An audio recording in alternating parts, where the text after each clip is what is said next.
Hi friends, this is my personal log. ಇವತ್ತು ಹೇಮಾವತಿ ಜಲಾಶಯಕ್ಕೆ ಹೋಗ್ತಾ ಇದ್ವಿ. ಇದು ಹಾಸನದಿಂದ 28 ಕಿಲೋಮೀಟರ್ ಆಗುತ್ತೆ. ಅರ್ಕಲಗೂಡಿಂದ 7ರಿಂದ 8 ಕಿಲೋಮೀಟರ್ ಆಗುತ್ತೆ. ಬಸ್ಸಲ್ಲಾದರೂ ಬರ್ಬೋದು. ಇದೇ ಹಾಸನದ ಗೊರೂರಿನ ಹೇಮಾವತಿ ಜಲಾಶಯ. ಇಲ್ಲೇ ಕಾಣಿಸ್ತಿದೆಯಲ್ಲ, ಎಷ್ಟು ಚೆನ್ನಾಗಿ ನೀರು ಹರಿತಾ ಇದೆ. ಮೇಲೆಲ್ಲ ಹಬೆ ಥರ ಕಾಣಿಸ್ತಾ ಇದೆಯಲ್ವಾ. ಎಷ್ಟು ಜನ ಬರ್ತಾರೆ ನೀರು ಬಿಟ್ಟಾಗ ಅಂತ ಲೆಕ್ಕ ಮಾಡೋದಕ್ಕೆ ಆಗಲ್ಲ, ಅಷ್ಟು ಜನ ಬರ್ತಾರೆ. ಹೇಮಾವತಿ ಜಲಾಶಯನ 1970ರಲ್ಲಿ ಗೊರೂರಲ್ಲಿ ಕಟ್ಟಕ್ಕೆ ಆರಂಭ ಮಾಡಲಾಗಿತ್ತು. ಇದು ಎಷ್ಟು ಉದ್ದ ಇದೆ ಅಂದರೆ 4692 ಮೀಟರ್ಗಳಷ್ಟು ವಿಸ್ತೀರ್ಣ ಇದೆ. ಇದು ಬಂದು ಪಶ್ಚಿಮ ಘಟ್ಟಗಳಲ್ಲಿ ಅಂದರೆ ಜಾವಳಿ ಗ್ರಾಮದಲ್ಲಿ ಹೇಮಾವತಿ ನದಿ ಉಗಮ ಆಗಿರೋದು. ಚಿಕ್ಕಮಗಳೂರು ಜಿಲ್ಲೆಯ ಮೂಡಿಗೆರೆ ತಾಲೂಕಿನಲ್ಲಿರುವ ಇದು ಹಾಸನ ಜಿಲ್ಲೆಯ ಮೂಲಕ ಹರಿಯುತ್ತದೆ. ಇದು ಯಗಚಿ ನದಿಯೊಂದಿಗೆ ಸೇರುತ್ತದೆ ಅಂತೆ, ನನಗೂ ಸರಿಯಾಗಿ ಗೊತ್ತಿಲ್ಲ.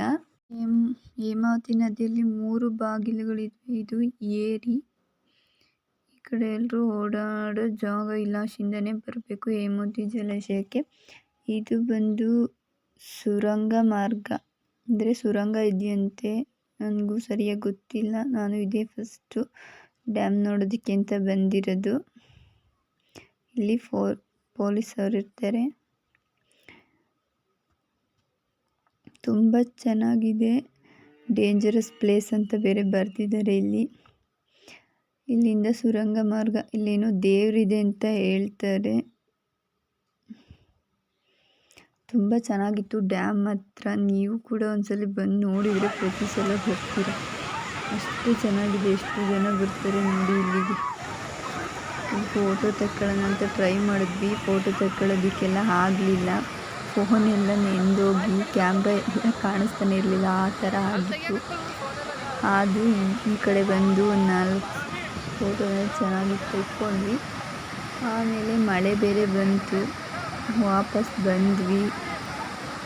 ತುಂಬಾ ಚೆನ್ನಾಗಿತ್ತು. ಫಸ್ಟ್ ಟೈಮ್ ಹೋಗಿದ್ದು ನಾನು, ಕರ್ಕೊಂಡು ಹೋಗ್ತಾನೆ ಇರಲಿಲ್ಲ. ನಮ್ಮೂರಿಂದ ಬರೀ 2 ಕಿಲೋಮೀಟ್ರ್ ಆಗೋದು, ಎಲ್ಲ ದೂರದಿಂದ ಬರ್ತಾರೆ. ಆದರೆ ನನ್ನನ್ನಂತೂ ಕರ್ಕೊಂಡೇ ಹೋಗ್ತಿರ್ಲಿಲ್ಲ. ಇವತ್ತು ಹಿಂಸೆ ಮಾಡಿ ಕರ್ಕೊಂಡು ಹೋದೆ, ಬರೋಕ್ಕೆ ಮನಸ್ಸಾಗ್ತಿರ್ಲಿಲ್ಲ, ಅಷ್ಟು ಚೆನ್ನಾಗಿತ್ತು. ಆದರೆ ಪಾಪನ ಬಿಟ್ಟೋಗಿದ್ದ ಮನೇಲಿ, ಸೊ ಅದಕ್ಕೆ ಬಂದ್ವಿ. ನೋಡಿ ಎಷ್ಟು ಚೆನ್ನಾಗಿ ಕಾಣ್ತಿದೆ ಅಂತ. ಎಷ್ಟು ಜನ ಬರ್ತಾರೆ ಅಂದರೆ 5 ಗಂಟೆವರೆಗೂ ಬರ್ತಾರೆ, ಆಮೇಲೆ ಬಿಡೋದಿಲ್ಲ. ನಿನ್ನೆ ಸಂಡೇ ಅಂತ ನೀರನ್ನ ನಿಲ್ಲಿಸಿದ್ರು, ಇವತ್ತು ಬಿಟ್ಟಿದ್ದಾರೆ. ಅಷ್ಟು ಜನ ಬರ್ತಾರೆ ಅಂತ ನಾನು ಅಂದ್ಕೊಂಡಿರಲಿಲ್ಲ. ತುಂಬಾ ಚೆನ್ನಾಗಿತ್ತು. ಇಲ್ಲಿ ಡ್ಯಾಮ್ ತುಂಬಾ ಚೆನ್ನಾಗಿ ಕಟ್ಟಿದ್ದಾರೆ. ಇದು ಪೊಲೀಸರ ಜಾಗ. ನೋಡಿದ್ವಿ.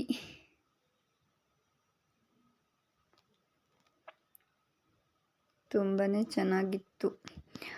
ಅಂದರೆ ನಡ್ಕೊಂಬರ್ಬೇಕು ಅನ್ನೋದೇ ಸ್ವಲ್ಪ ಇತ್ತು, ಆದರೂ ಚೆನ್ನಾಗಿತ್ತು. ಬರೋದಕ್ಕೆ ಎಷ್ಟು ಫಾಸ್ಟ್ ಮಾಡಬೇಕಿತ್ತು, ಎಷ್ಟು ಚೆನ್ನಾಗಿತ್ತು ಅಂದರೆ ಎಲ್ಲರೂ ಅಂತ ಕುದಿಸ್ತಾ ಇದ್ದೀವಿ.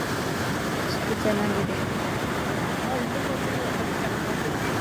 ನೀರಂತೂ ಫೋರ್ಸಾಗಿ ಬರ್ತಿತ್ತು, ಅಷ್ಟು ಚೆನ್ನಾಗಿತ್ತು. ನೋಡೋದಕ್ಕೆ ಅಂತೂ ಒಂದು ನೆಂದು ಹೋಗ್ಬಿಟ್ಟು.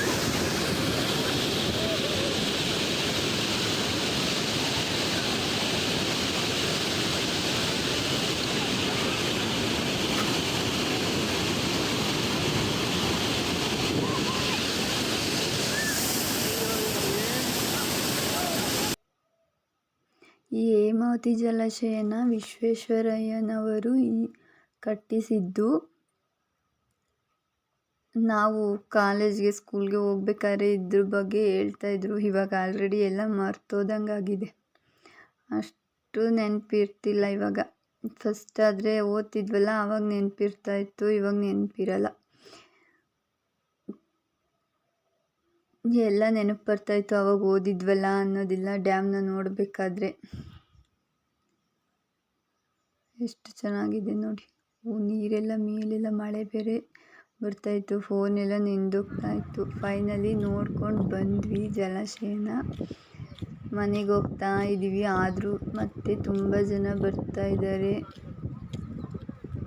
ನಾವು ಹೋಗ್ತಾ ಇದ್ವಿ, ಅವ್ರು ಆ ಕಡೆಯಿಂದ ಬರ್ತಾ ಇದ್ದಾರೆ. ಎಷ್ಟು ಜನ ಬರ್ತಾರೆ ಅಂದರೆ ನೋಡಿ, ನಾವು ಈ ಕಡೆಯಿಂದ ಹೋಗ್ತಾ ಇದ್ದರೆ ಆ ಕಡೆಯಿಂದ ಕಾಲೇಜ್ ಮಕ್ಕಳು, ಸ್ಕೂಲ್ ಮಕ್ಕಳು, ಚಿಕ್ಕ ಚಿಕ್ಕ ಮಕ್ಕಳನ್ನೆಲ್ಲ ಕರ್ಕೊಂಡು ಬರ್ತಾಯಿದ್ರು.